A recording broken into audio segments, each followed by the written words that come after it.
International logistics. It is the process of planning and managing the flow of goods and products in your company's supply chain from acquisition to customer purchase, where part of the process involves crossing at least one international border. In international logistics, there is an international trade, in which it is the process of exporting and importing goods and services.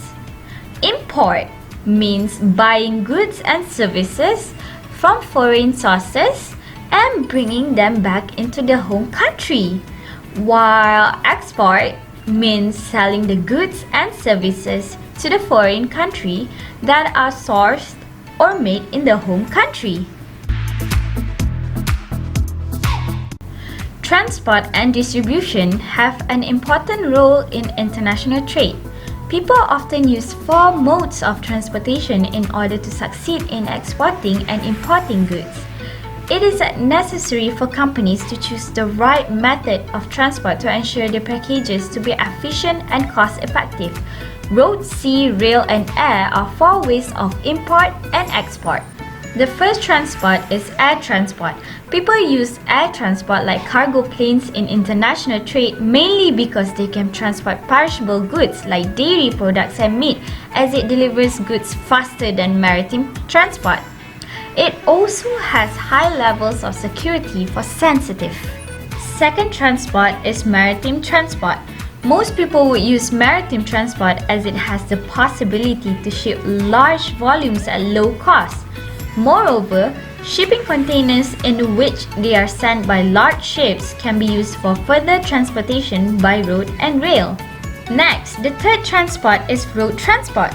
Road transport is the most flexible option, and it often used in international trade once the goods arrive at the port.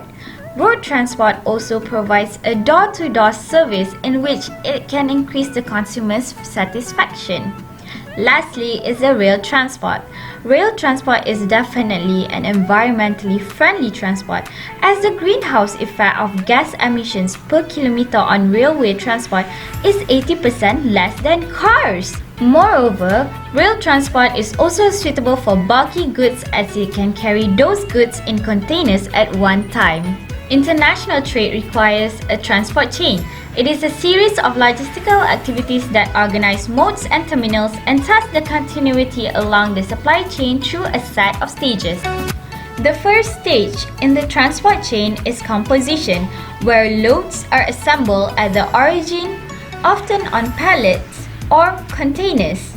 Composition is an important process as it tries to achieve economies of scale over a transport chain by providing larger and easier to handle load units necessary for international trade. The second stage is when the cargo being traded then moves along the transport chain using a transport mode, commonly rail or road, to reach a terminal where it is transshipped on an international transport mode. Once the cargo enters another country through a gateway, customs inspection takes place as the cargo is transshipped over the inland transport system. Customs procedures and delays are among the most constraining factors in global freight distribution. The final stage of the transport chain is decomposition. It takes place in the proximity of the final destination. Loads are broken down into units corresponding to effective demand, such as store orders. Export documentation is essential to get products shipped along the import and export supply chain. There are many important trade documents that must be used. The two of the documents are Bill of Lading and Commercial Invoice. The first trade document is Bill of Lading.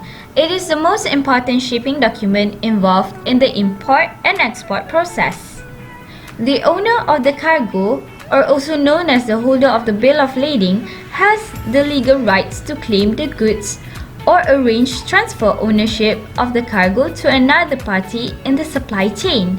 Well, it is basically a document that acts as evidence of contract of carriage, receipt of goods, and documents of titles to the goods.